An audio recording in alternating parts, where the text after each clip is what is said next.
Birine bağlanmalı değildin, götün bağlandın. Bir şeye bağlanmalı değildin, bağlandın. Ha? Sonra bəla qayçısı gəlib onu ağırda kəsir. Sən o bəlanı özünə özün yarattın.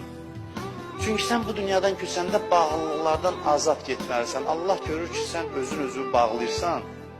Bir dərə bəla göndərir, qayçı kimi kəsir. Qayçı da elə bir damarı kəsəndə adam necə olar? O damarlar, o ruhdan çıxan o çıxıntılar kəsilir bəlalarla. Bir-birinə bağlanıb yersiz, o bağlandığı adamdan 100 cür saymamazlıq görəcək.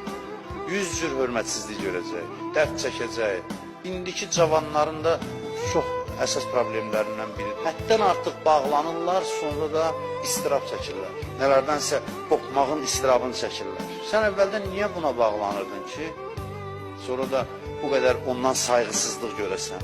Ağırda qopardılar insanı. Adamın həyatında əziyyət olar, amma əziyyət qanqaraldan əziyyət olmamalıdır. Əgər insan özü ilə məşğul olmasa, bəla ilə bu işlər tənzimlənir. Allahın bəlaları belə gəlir.